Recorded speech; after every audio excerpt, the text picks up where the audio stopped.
오늘 함께 보실 말씀은 신약성경 골로새서 2장입니다. 6절에서 8절까지 말씀입니다. 신약성경 골로새서 2장 6절에서 8절까지 말씀입니다. 우리 한 목소리로요 6절과 8절까지 함께 읽도록 하겠습니다. 그러므로 너희가 그리스도 예수를 주로 받았으니 그 안에서 행하되 그 안에 뿌리를 박으며 세움을 받아 교훈을 받은 대로 믿음에 굳게 서서 감사함을 넘치게 하라. 누가 철학과 헛된 속임수로 너희를 사로잡을까 주의하라. 이것은 사람의 전통과 세상의 초등 학문을 따름이요 그리스도를 따름이 아니니라. 아멘. 8절까지입니다. 하나님 골로새서 2장입니다. 그 옛날 사도 바울이 간절한 마음으로 하나님의 말씀으로 기록한 성경, 이 시간 저희들에게 고스란히 잘 전달될 수 있는 그런 시간으로 역사하여 주시옵소서. 예수님의 이름으로 기도드렸습니다. 아멘. 골로새서 1장 매일같이 읽으셨습니까? 제가 과제를 내드렸었는데요. 중요한 것은 비밀이라는 단어죠. 굉장히 비밀.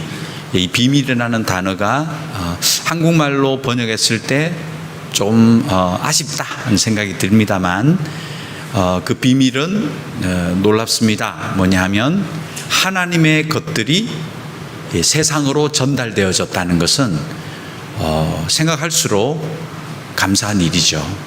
그래서 우리가 이 땅에 살지만 하나님의 나라를 보았고 그 백성으로 살고 있다는 이 사실이 엄청난 비밀입니다. 그래서 이 비밀을 꼭 기억하시고요. 골로새 1장은 그 예수가 바로 비밀의 통로다. 그렇게 결론을 내셔도 됩니다. 오늘 2장입니다. 오늘 이 2장을 풀기 위하여서는 두 가지 단어 하나를 구별하셔야 되는데요. 하나가 지식과 지혜입니다.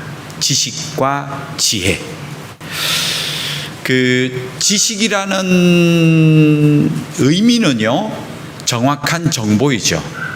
정확해야 됩니다. 이 지식은 왜곡되어졌거나 잘못 오류가 있다면 정확한 정보가 아닙니다. 그래서 지식이라는 것은 객관적이고 정확한 정보라고 할 수 있습니다.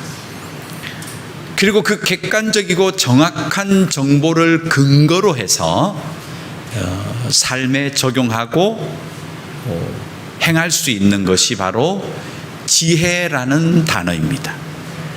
그 지혜로운 사람은 정확한 지식을 가지고 있어야지 되는 겁니다. 잘못된 정보는 엉뚱한 결과를 낳게 되죠. 잘못된 행함으로 귀결이 되어지면 그 정보에 문제가 있는 겁니다. 지식에 문제가 있는 것이죠.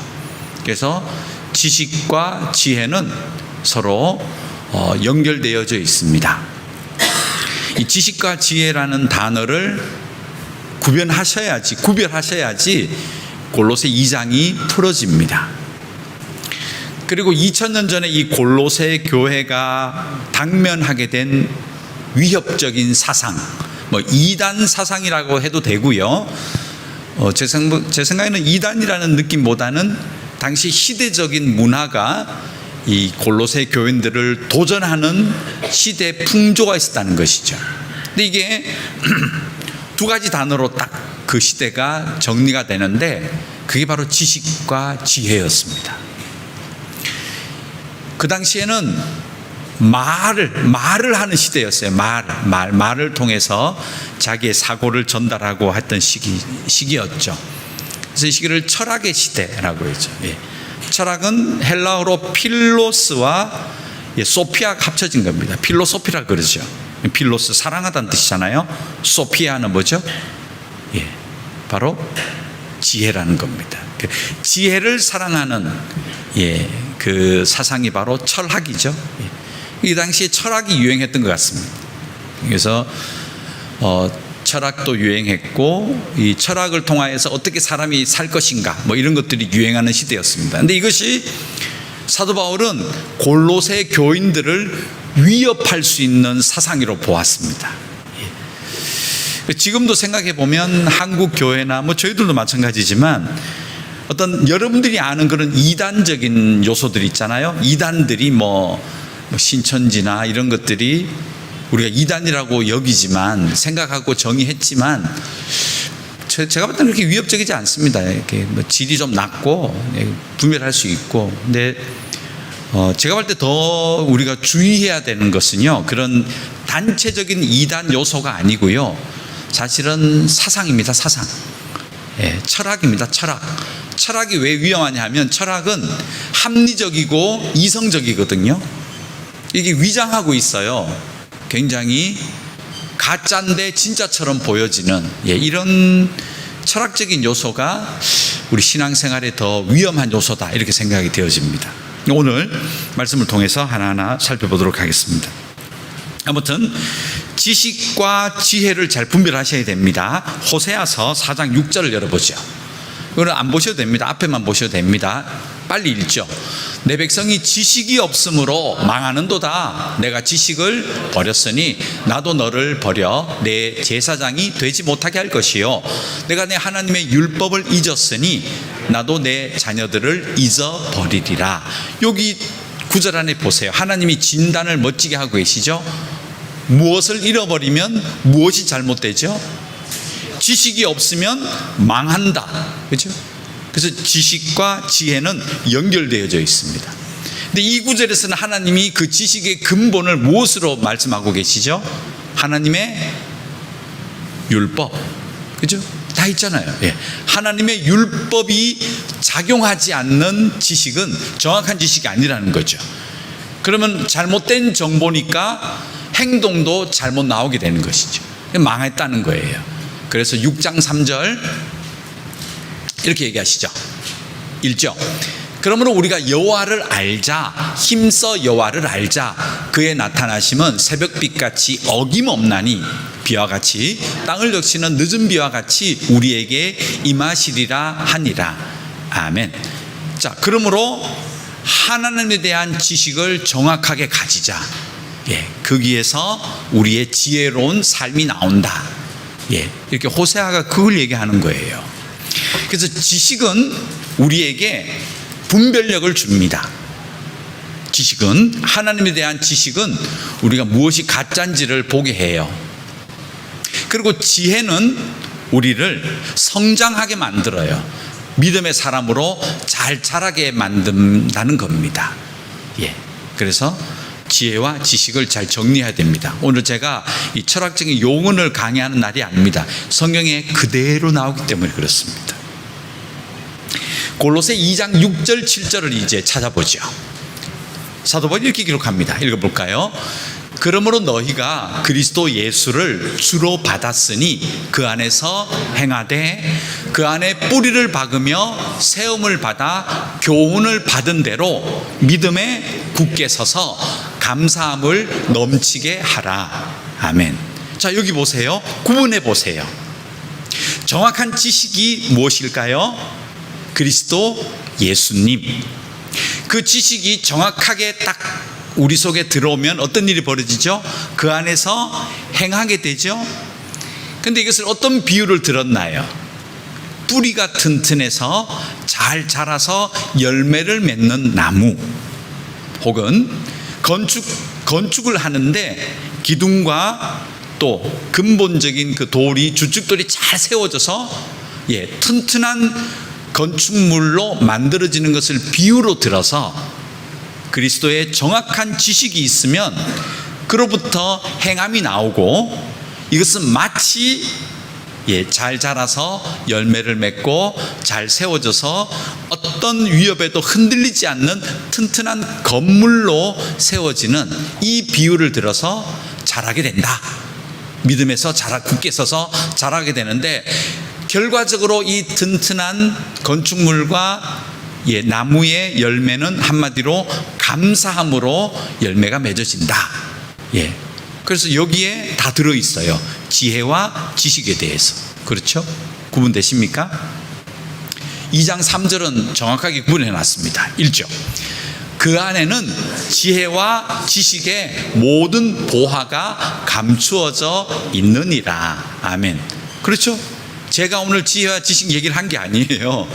이게 성경에 나오는 이야기였습니다. 예. 즉 사도 바울은 골로새 교인들에게 지혜와 지식이 무엇인 줄 아느냐? 정말 중요하다. 정확한 지식은 예수 그리스도를 통하여 우리에게 지식이 오는 것이다. 그리고 이 지식이 정확해야지 지혜로운 삶을 살아가게 되는데, 그 지혜로운 삶의 열매는 감사함으로 튼튼히 믿음이 자라나는 삶입니다. 이걸 골로새 교인들한테 보냈어요. 그러면서 이 두 단어, 지혜와 지식이라는 단어를 오히려 하나님을 설명하는데, 예수 그리스도를 설명하는데 이 단어를 사용해요. 그래서 골로새 교인들은 지혜와 지식이라는 말을 들으면 당연히 예수님에 관한 정확한 지식과 그 예수님의 말씀에 근거를 두고 있는 삶의 열매, 이게 연결되어져서 생각하게 되어졌습니다. 이게 중요한 이유가 이 골로새 교회를 위협하는 가장 큰 요소가 바로 엉터리 지식과 잘못된 지혜의 삶이에요. 그래서 이 단어가 오히려 교회를 위협하는, 믿음을 위협하는 잘못된 어떤 그 당시의 철학적인 단어들인데, 이것을 가지고 와서 사도 바울은 오히려 진짜 지식과 진짜 지혜는 이것이다 라고 설명하고 있다는 거예요. 그 좋은 방법이죠. 우리는 여기에 누굴 불러서 신천지가 어떤 줄 아세요? 신천지 강사를 데려와서 그런 얘기할 필요가 없다는 거예요. 제가 뭐 통일교가 어떻고, 안상홍 뭐 정인회가 어떻고, 어머니 장길자가 어떻고, 이런 얘기할 의미가 없어요. 왜냐? 가짜를 얘기할 필요가 없어요. 왜? 진짜를 가르쳐 드리면 가짜는 구분되거든요. 예, 구분되고 다 분별력이 생기거든요. 근데 그 얘기예요. 사도 바울도 그 당시 이 골로새 교인들을 도전하는 사상들이 지혜와 지식의 잘못된 것들이거든요. 참된 지식과 참된 지혜가 무엇인지를 오히려 골로새서를 통하여서 사도 바울은 다 성도들에게 권면하고 있다는 거예요. 진짜를 알라는 것이죠. 골로새 2장 4절 볼까요? 그렇게 된 이유가 있습니다. 읽어볼까요? 내가 이것을 말하면 아무도 교묘한 말로 너희를 속이지 못하게 하려 함이니. 그렇잖아요. 이 골로새 교인들의 신앙을 위협하는 것이 잘못된 지혜와 지식이에요. 이걸 교묘한 말이다, 속인다, 가짜인데 진짜처럼 보여진단 말이에요. 사람들이 누구나 이성적으로, 합리적으로, 객관적으로 공감하는 거예요. 맞아, 그게 삶의 길이지. 그런데 그것이 위장된 가짜라는 거예요. 그 중에 제가 하나 말씀드렸죠. 도덕이라고. 인간의 도덕이 누구나 공감하지만 하나님 안에서는 죄악입니다, 여러분. 이거 구분해야 하셔야 돼요. 예, 성경은 그 얘기를 계속하고 있는 거예요. 그래서 예수님이 세상에 오셔서 인간의 도덕을 다 부수고 계신 것, 제가 말씀드렸죠. 이게 다 복음서에 나오는 예수가 누구를 만나고 말씀하고 했던 이유가 하나하나 목적이 있습니다. 그냥 길 가다가 누구 만나고 갑자기 저 사람 만나서 갑자기 즉흥 얘기하신 게 아니에요. 하나님의 섭리 가운데 들어있어요. 인간의 도덕에 그 가짜를 다 증명하시는 이야기들이 예수님의 비유와 예화와 사건들입니다. 이거 마찬가지죠. 지금 똑같은 말이죠. 하나 더 찾겠습니다. 오늘 본문이죠. 8절, 2장 8절. 똑같습니다. 읽어볼까요? 누가 철학과 헛된 속임수로 너희를 사로잡을까 주의하라. 이것은 사람의 전통과 세상의 초든 학문을 따르며 그리스도를 따름이 아니니라. 아멘. 여기도 얘기하잖아요. 아, 이게 잘못된 지식과 지혜가 있을 수 있겠구나. 근데 이것은 너무 잘 포장되어 있어서 쉽게 구별되지가 않아요. 그래서 가짜가 무엇이다라고 얘기하기 전에 진짜 지혜와 지식을 우리가 알 필요가 있다. 이게 골로새서의 목적입니다. 예. 예수님 얘기를 좀 들어볼까요? 요한복음 8장 44절. 예수님이 여기에 대해서 정리를 잘 하셨죠. 읽겠습니다. 너희는 너희 아비 마귀에게서 났으니 너희 아비의 욕심대로 너희도 행하고자 하느니라. 그는 처음부터 살인한 자요 진리가 그 속에 없으므로 진리에 서지 못하고 거짓을 말할 때마다 제 것으로 말하나니 이는 그가 거짓말장이요 거짓의 아비가 되었습니다. 아멘. 여기 보십시오.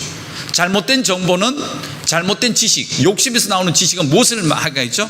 잘못된 행함이 나온다고 얘기하잖아요. 그래서 예수님은 아시는 거예요. 가짜다 쟤들은.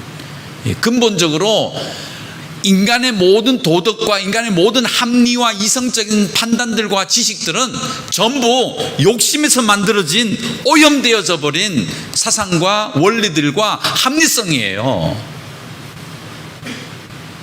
이거를 구별하지 못하니까요, 너무 쉽게 여러 사조에 세상의 도덕적이고 합리적으로 보이는 것들에 우리가 쉽게 눈이 돌아가시는 거예요.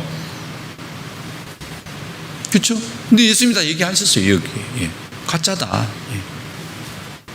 고린도 후서 11장 3절 1절. 뱀이 그 관계로 하와를 미혹한 것 같이 너희 마음이 그리스도를 향하는 진실함과 깨끗함에서 떠나 부패할까 두려워하노라. 아멘. 여기도 보십시오.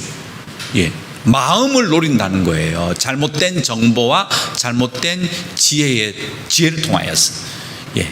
사탄은 우리를 그리스도께로 향할 수 없게 만들어 버리는 것이 목적인데, 그건 미혹하는 것이죠. 잘못된 지식과 지혜로. 근데 그게 잘 포장되어 있다는 거예요. 잘 포장되어 있어요. 그래서 구분하기가 힘든 겁니다. 그렇죠?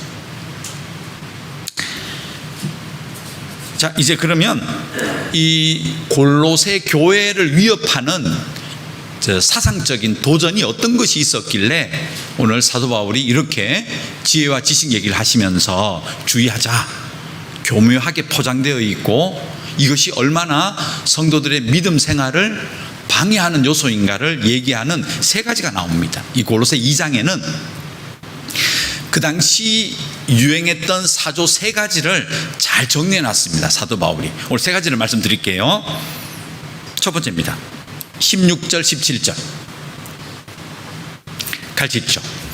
그러므로 먹고 마시는 것과 절기나 초하루나 안식일을 이유로 누구든지 너희를 비판하지 못하게 하라. 이것들은 장래일의 그림자이나 몸은 그리스도의 것이니라. 첫 번째, 이 당시에 성도들의 마음을 미혹했던 가짜 잘못된 지식과 지혜의 첫 번째가 무엇인가 하면 바로 율법주의입니다. 율법주의.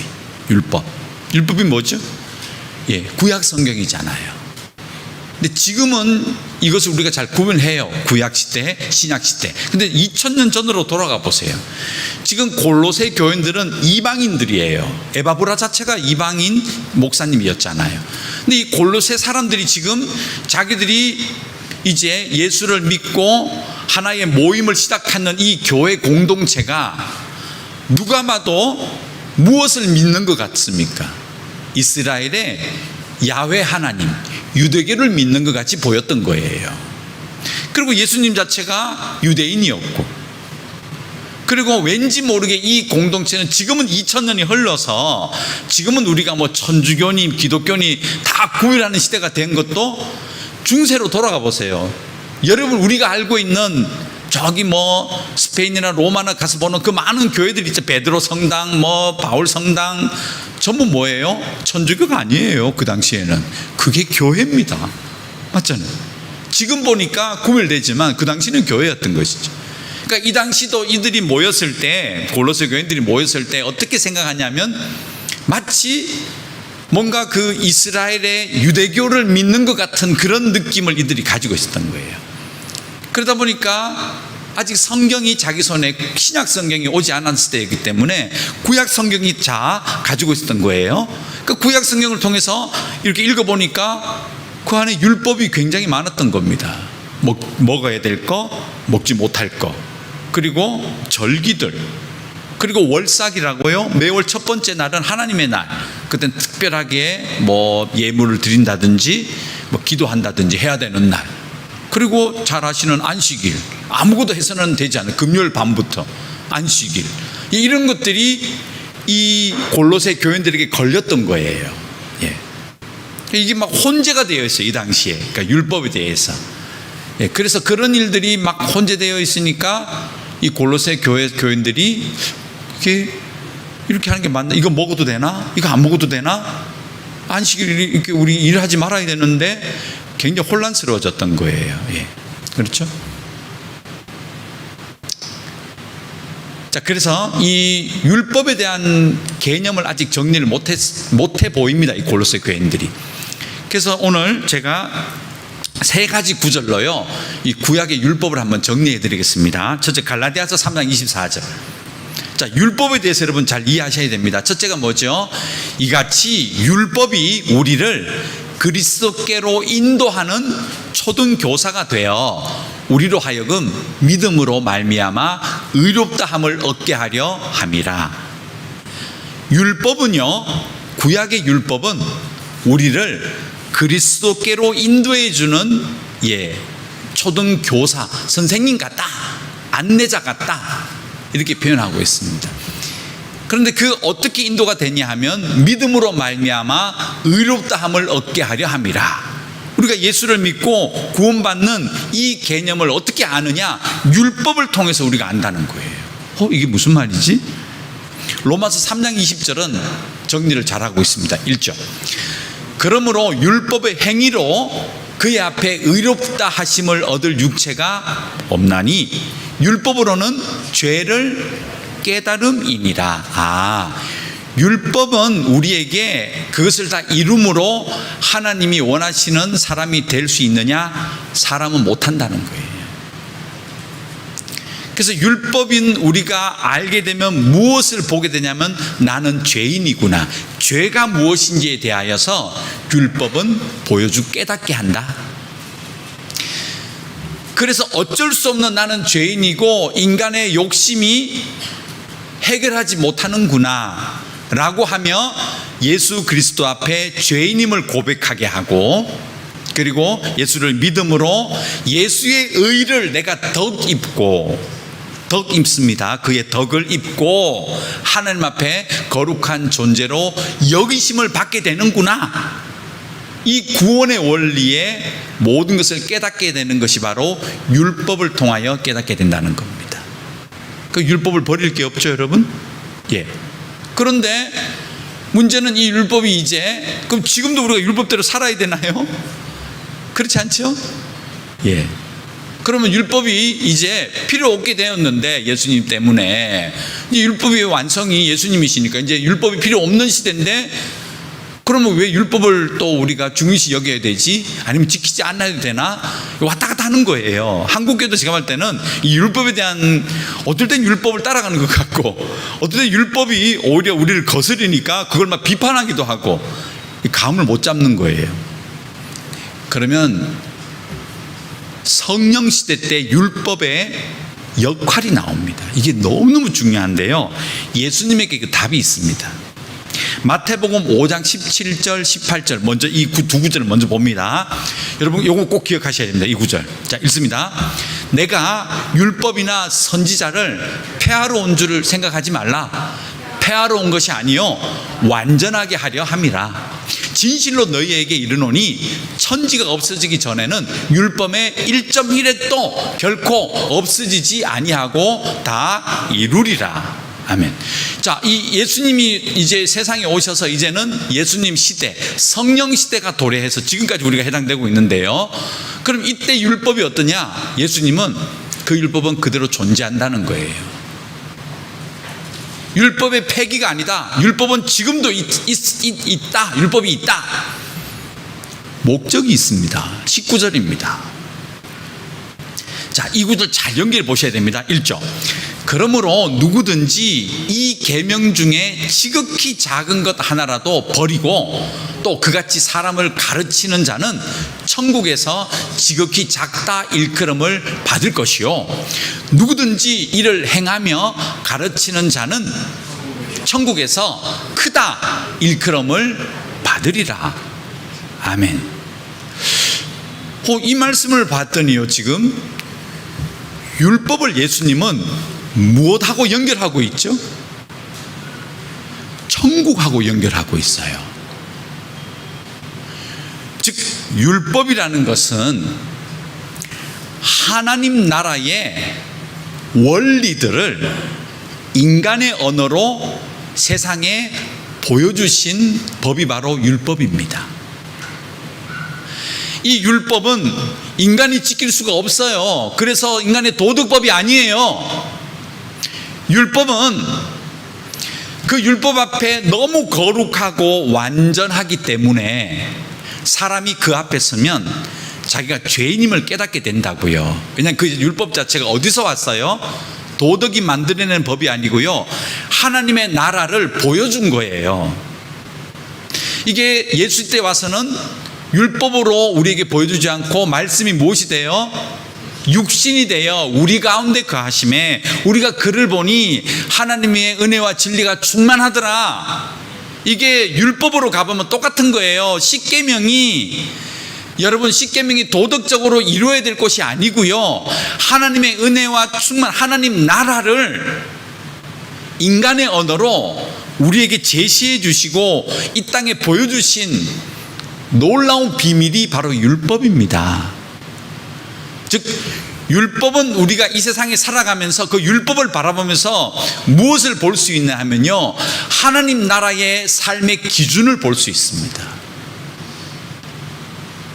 비록 우리가 이 땅에 살아가지만, 죄악된 이 땅, 이 도성에 살아가지만 하나님 나라에서 어떤 삶을 살 수 있을 것이고 하나님 나라가 어떤 원리로 돌아가는구나, 이 비밀스러운 게 하나님이 비밀로 두지 않고 인간에게 보여주신 거예요.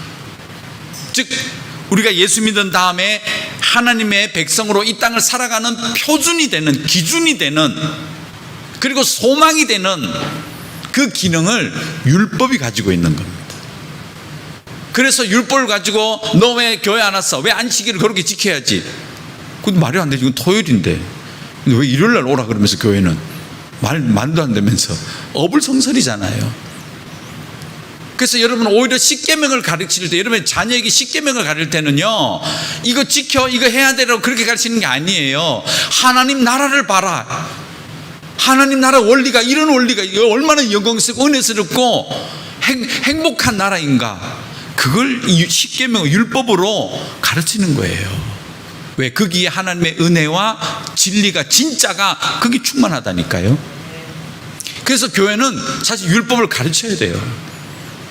그 기능이 인간의 도덕적인 면을 건드리는 것이 아니고요, 하나님 나라 천국의 비밀들을, 천국의 원리들을, 천국에서는 어떻게 살아가야 되는지를 세상에 보여주는 게 율법입니다. 예수님께서도 얘들아, 율법이 어떤 기능이 있느냐 보십시오. 이 율법은 뭐 과거의 구약시대 그런 개념이 아니고 바로 천국의 비밀들이 율법을 통하여 인간에게 주어진 것이다 라고 얘기하시는 것이죠. 굉장히 감사한 겁니다. 감격한 겁니다. 그래서 우리가 십계명을 달달 외우시는 거, 이제 아이고 고리타분하게 요즘 어느 시대라고 애들 그런 거 안 들어요. 그러면 안 돼요. 자녀들 가르치셔야 돼요. 십계명 정확하게 가르치셔야 돼요. 그런데 하나님 나라 비밀이라고 가르치십시오. 이건 인간의 도덕으로 도달하는 게 아닙니다. 도달할 수 있는 게 아니고요, 예수의 의로 바라볼 수 있는 나라예요. 우리가 노력으로 만들어 걸어갈 수 있는, 도착할 수 있는 고상한 세계가 아니에요. 그리스도의 덕으로 바라볼 수 있는 나라가 율법입니다. 기억하십시오. 그리스도의 덕으로 바라볼 수 있는 삶의 기준이 되는 나라, 하나님 나라. 그래서 우리가 세상을 살아도 그 기준으로 하나님 나라를 바라보면서 이 땅을 걸어가야 되는 거예요. 두 번째입니다. 골로새서 2장 18절 19절. 그 율법주의가 이 당시에 율법을 해석하지 못했다. 예, 이걸 갈 수가 있죠. 여러분들 이제 율법에 대해서 정확하게 이제 정리하시면 그 지식과 지혜 속에 이제 여러분이 굳건히 갈 수 있는 겁니다. 자, 두 번째입니다. 1조. 아무도 꾸며낸 겸손과 천사 숭배를 이유로 너희를 정죄하지 못하게 하라. 그가 그 본 것에 의지하여 그 육신의 생각을 따라 헛되이 과장하고, 자, 여기 보면 두 번째가 어떤 게 있냐면요, 천사를 숭배했다는 거예요. 그 당시 천사 숭배. 예, 천사 숭배. 지금은 천사 시대가 아니죠. 천사가 고지할 필요가 없어요, 우리에게. 천사가 하나님 말씀을 중간에 연결할 필요가 없죠. 왜요? 말씀이 우리 손에 왔잖아요. 우리 손에 왔기 때문에 천사가 이제 안 보여요. 자, 그런데 그 당시에는 사실 예수님의 수태 고지도 천사들이 했고 그런 시대였다는 것이죠. 근데 이 천사를 숭배하는데 왜 숭배하느냐? 꾸며낸 겸손이라는 거예요. 즉 뭐냐면 우리 인간은 하나님에게 이를 수가 없어. 미미한 존재야. 그래서 우리보다 좀 더 힘 있는 존재를 의지해 가지고 그가 대신 좀 하나님한테 얘기해 줬으면 좋겠어. 예, 마리아라든지, 그죠? 혹은 가브리엘 천사라든지 미카엘이라든지 이런 천사들이 막 이름도 막 갖다 붙여요. 나중에는 막 그러면서 그들이 중간에서 좀 하나님의 뜻을 우리에게 전달해 주고 하나님의 음성도 좀 전달해 주고 그랬으면 좋겠다. 그런 시대였습니다. 근데 어떤 사람들이 이것을 이용해 가지고요, 내가 그 천사를 들었는데 천사가 하나님에게 말씀을 듣고 나에게 전달해 줬어 라고 했다는 거예요. 그거 보십시오. 그 본 것에 의지하여. 그런데 이것도 가짜라는 거예요. 천사가 그렇게 얘기할 리가 없다는 거예요, 사도 바울은. 그래서 이것은 전부 다 뭐다? 육신의 생각을 따라서 헛되이 과장했다는 거예요. 즉 중간에 있는 사람이, 인간이 천사 숭배하는 그 사상을 갖고 와서요, 자, 내가 이 기도해 보니 당신은 말이야 하나님이 이렇게 얘기하셨어. 예. 하나님이 나에게 말씀하실 때 집사님, 권사님, 목사님 이렇게 하라 하시는 것 같아요. 이런 거 혹시 들어보셨습니까? 가짜라는 겁니다. 가짜예요. 사도 바울이 얘기하죠. 육신의 생각을 따라서 과장했거나 자기가 꾸며내가지고 얘기한다는 거예요. 그런 게 없다. 왜 그런 줄 아십니까? 성령 시대가 정확하게 사도 바울은 알았죠. 왜? 지금은 예수를 통하여 하나님과 사람이 직접적으로 만나는 시대잖아요. 그래 가짜입니다. 19절에 있습니다. 가보죠. 1조. 머리를 붙들지 아니하는지라 온몸이 머리로 말미암아 마디와 힘줄로 공급함을 받고 연합하여 하나님이 자라게 하심으로 자라느니라. 아멘. 한마디로 딱 정리해버려요, 사도 바울이. 그런 거 없다고. 예. 본인이 직접 하나님과 만나서 하나님의 영양분을 공급받고 말씀을 듣고 힘을 얻을 수 있는 시대, 즉 중간 가교를 예수가 한다. 그 시대가 바로 성령 시대잖아요. 그래서 예수님이 제자들에게 나타나서 하신 말씀이 뭐였다고요? 평안하라. 평안이 너에게 있다. 아, 이제 예수님도 마음이 편해지는 거 아니에요. 뭐라고요? 이제 어떤 시대가 도래했다. 나로 말미암아 하나님과 너희들이 직접 이제 막힌 담이 무너졌다. 직접 이야기할 수 있고 기도할 수 있고 말씀을 받을 수 있는 시대가 도래했다. 너무나 은혜의 시대가 도래했다. 너에게 샬롬이 왔다. 이게 예수님은 더 감격적이셨던 거예요. 왜? 부활로 완성하셨잖아요, 구원을요. 그래서 그 제자들이 가서 얘들아 이제 걱정하지 마. 이제 제사장도 필요 없어. 이제 뭐 짐승이 너희들 이 시대 끝났어. 직접 가게 됐어. 평화의 시대가 왔어. 예, 그 간격으로 얘기하신 거예요. 근데 우리는 이것도 잘못해서 뭐 예수님은 마음이 편해지시고 교회 다녀도 화날 때 많으시잖아요.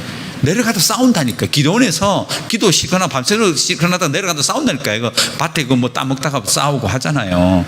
주차 잘못했다고 막 나와가지고 안 됩니다. 그런 거 없습니다. 예. 그래서 성경을 잘못 풀었던 거죠. 예. 예수님이 말하는 평안은 바로 여기 있습니다. 예. 하나님과 사람이 연합할 수 있는 길이 열렸다. 그러므로 어떤 문제든지 아뢰라. 그러면 들으시는 시대가 왔다. 그 자체가 이미 너에게 기쁨으로 충만할 것이다. 이게 빌립보서 기도에 대한 거잖아요. 아무것도 염려하지 말고. 예. 그지? 근데 그것도 그 이야기인데, 우리가 기도하면 다 이루어집니다. 아멘 하세요. 이래 또, 이거 참, 예, 성경을 정확하게 알았으면 좋겠습니다.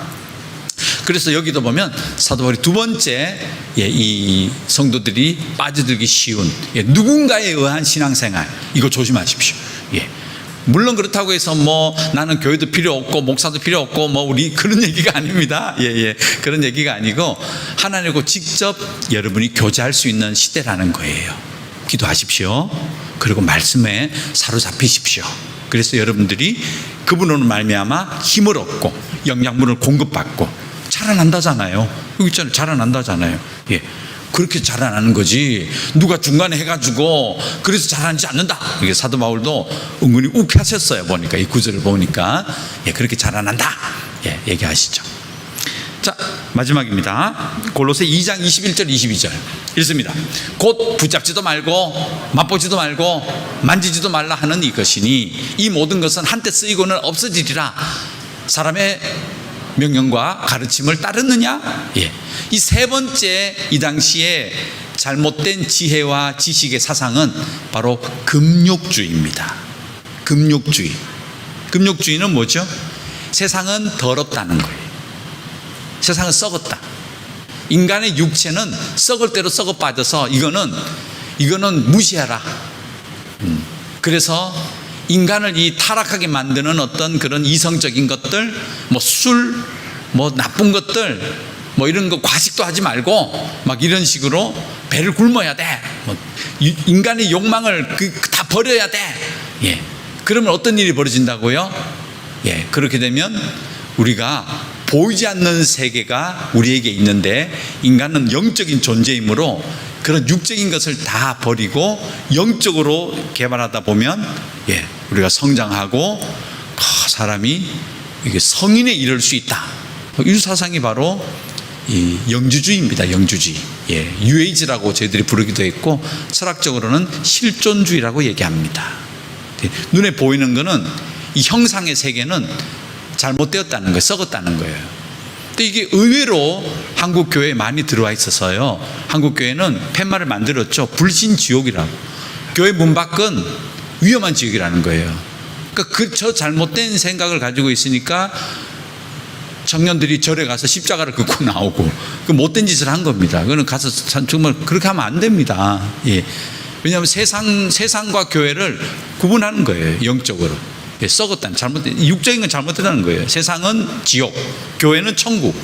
예, 이게 제가 봤을 땐 근본적으로 이 사상에서 다 나와요. 예, 그 세상 부정하는 거죠. 예, 눈에 보이는 것들은 가치가 없다고 자꾸 생각해 버리는 거예요. 그래서 제가 어릴 때 기억해 보면, 이 한많은 세상 빨리 끝나라.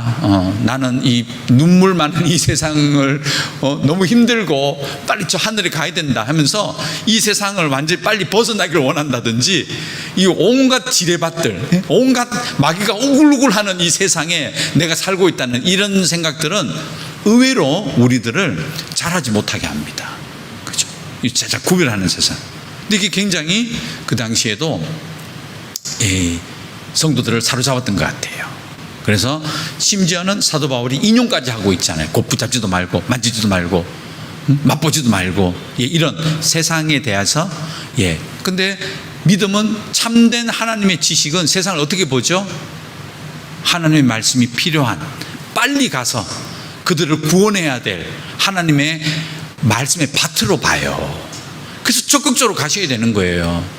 예, 더 세상에서 더 열심히 일하셔야 되고요, 남들보다 더 정직하셔야 되고요, 부지런하셔야 되고요, 더 기술을 연마하셔야 되고요, 건강관리 하셔야 된다니까요. 예, 건강관리도 하시고요. 그렇게 세상 속에 들어가야 돼요. 빛과 소금이라니까요. 다른 빛이 있는 게 아니에요. 예, 그렇게 우리에게 오히려 세상을 우리의 밭으로 주시는데 자꾸 부정하게 만드는 이 사상 은근히 많습니다, 여러분. 예, 그래서 자꾸 세상을 구별시키는 이런 이단적인 요소들은 여러분의 믿음 생활을, 성장을 방해할 수 있습니다. 조심하셔야 되겠죠? 자, 결론입니다. 2장 8절. 자, 오늘 아까 본문이었지만 다시 한번 읽겠습니다. 누가 철학과 속임수로 너희를 사로잡을까 주의하라. 이것은 사람의 전통과 세상의 초등학문을 따르며 그리스도를 따름이 아니니라. 그렇죠? 예. 결국 우리가 가장 위험할 수 있는 우리 신앙생활을 방해하는 것은 뭐 사람의 합리적인 생각들, 도덕적 원리들, 그런 것들이 오히려 우리를 넘어뜨릴 수 있다는 것 조심해야 됩니다. 23절은요, 아무리 읽어도 멋지게 정리한 23절. 여러분 정말 이 구절 꼭 기억하십시오. 읽어볼까요? 이런 것들은 자의적 숭배와 겸손과 몸을 괴롭게 하는 데는 지혜 있는 모양이나 오직 육체 따르는 것을 금하는 데는 조금도 유익이 없느니라. 아멘. 야, 이거 참 정말 이 구절 하나가요, 이 요절 하나가요, 이단적인 요소들을 어떻게 걸러낼 수 있는지 하나로 멋지게 정리해 놨습니다. 굉장히 기가 막힌 구절로 제가 생각되어지는데요. 여기 보십시오. 결국 자의적인 숭배가 뭐죠? 자의적인 숭배. 여러분, 하나님을 경배하는 것은요, 절대적이어야 됩니다. 우리 기준으로 하나님을 이렇다 저렇다 여기까지다 그렇게 재단하시면 안 돼요. 하나님은 우리 가정을 사랑하셔. 물론 맞는 말 같지만 이건 절대적인 게 아니에요. 자의적인 판단이에요. 하나님은 당신을 특별히 사랑하시는 것 같아. 하나님 잘못된 본성이잖아요. 누구를 더 사랑하고 덜 사랑하고 그러면 안 되잖아요. 표현은 하나님이 이 독사의 새끼들아, 그러나 그 마음은 뭐죠? 너도 하나님의 자녀가 되어라. 그 마음이 충만하신 건데, 그렇죠? 이건 바로 자의적인 숭배입니다. 하나님은 이런 예배를 받을 거야. 자의적인 숭배입니다. 숭배는, 하나님의 경외는 하나님의 절대성 앞에 우리가 찾아가야 합니다. 그분 앞에 머리를 숙이고 하나님이 우리에게 제시하신 절대적인 방법, 그 원리를 따라가셔야 돼요. 그게 하나님 나라의 비밀이잖아요. 그걸 따라가야 되는데 보통 보면 자의적으로 하나님을 해석한다. 그리고 하나님을 경배하고 찬송하는 것도 개인의 목적과 상황에 따라 하나님을 재단해버린다. 사도 바울이 그렇게 표현합니다. 자의적인 숭배다. 그리고 겸손이다. 겸손도 나는 못한다. 이런 것들이 결국은 사람을 자꾸 판단하는 거예요. 내가 하고 못하고. 이것은 나의 판단이 아니에요.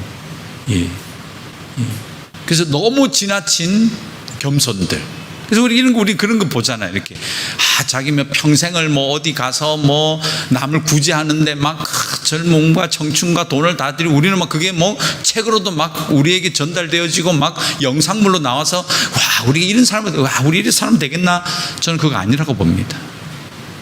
하나님은 그런 삶보다는요, 딱 우리의 상식에 맞는 주어진 일에 최선을 다하고 가정을 가꾸고 자녀를 돌보고 부모를 돌보고 또 자기 개발을 하고 자기를 관리해 나가고 자기 직업에서 최선을 다해서 성과를 내고, 그런 상식적인 삶을 원하시는 거예요. 그러니까 한쪽으로 몰려있는 삶은 위험합니다. 사도 바울이 알았습니다. 금욕주의자들, 우리 수도원 사람들, 어찌 보면 중세 시대를 돌아가 보십시오. 대단한 분들 아닙니까? 제가 바울이 목이 잘려가지고 그 떨어졌는 세 곳에 물이 나서 그 교회를 찾아가 봤습니다. 제가 버스를 타고 로마에 가서. 말도 안 되는 소리. 근데 거기 갔더니 중세 수도사들 모습을 하고 음악을 하면서 틀어놨어요. 무서웠어요, 사실은 들어가면서.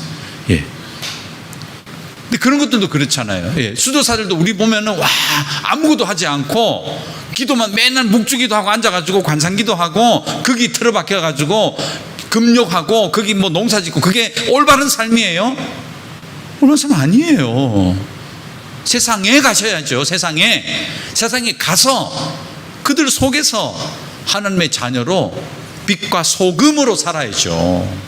분리되어 가지고 이 악하고 이렇게 사시면 안 된다는 거예요. 근데 여기 성경 구절 다 나와요. 이 구절이 다 나와요. 그런 자의적인 숭배와 겸손, 몸을 괴롭게 하는 데는 겉으로 보면 지혜 있어 보인다는 거예요. 맞아, 저런 삶이 인간의 삶이지. 저런 고뇌하는 삶, 숭고한 삶, 그거 속지 말라는 거예요. 그렇지 않습니다. 복음은 그것을 이야기하지 않습니다. 육체를 따르는 것을 금하는 데는 조금도 유익이 없다는 거예요.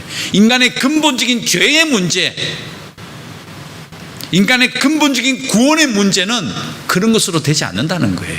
속지 말라는 겁니다. 인간의 도덕과 인간의 의지, 인간의 합리, 인간의 이성, 그런 것들은 세상의 전통을 따르고 세상의 초등학문이므로 이것이 하나님 나라를 이룰 수가 없습니다. 하늘과 땅 차이입니다. 그게 3장에 나오는 겁니다. 골로새 3장에 하늘의 것과 땅의 것, 천지 차이라고 하죠. 한국말에도 성경에 똑같습니다. 사도 바울도 너무 답답하니까 천지 차이다. 땅에 있으면서 하나님의 나라를 도달하려고 하지 마라. 어떤 원리도, 어떤 숭고해 보이는 지혜도, 합리성을 가지고 있는 사상과 주의도 하나님 나라에 이를 수 없다. 이게 오늘 골로새 2장의 내용입니다. 사랑하는 성도 여러분, 잘 분별하십시오. 지식은, 하나님에 관한 지식은, 예수의 지식은 여러분의 분별력을 만들어줍니다. 그리고 그 분별력으로 살아가는 지혜로운 삶은 우리를 성장시켜 줍니다. 믿음은 반드시 성장하게 되어 있습니다. 자의적인 숭배가 아니라, 자의적인 겸손이 아니라 하나님의 절대 앞에서 여러분 머리 숙이시고요, 예수로 말미암아 하나님과 교제하시면서 그분에게 말씀으로 공급받으시고요, 기도로 여러분 소통하심으로 말미암아 열매가 맺어지고 든든히 세워져가는, 자라나는 그런 여러분과 제가 되어지기를 간절히 소망합니다. 기도하겠습니다. 하나님, 골로새서 2장을 잘 공부하였습니다. 혹시 우리도 자의적인 숭배와 겸손, 그리고 몸을 이롭게 하는 그런 지혜로운 모양에 가 있지는 않은지 돌아보게 하시고, 참된 지식과 또 잘 성장하는 지혜로운 삶을 살아가는 저희 사랑하는 믿음의 식구들 되게 하여 주시옵소서. 예수님의 이름으로 기도드렸습니다. 아멘.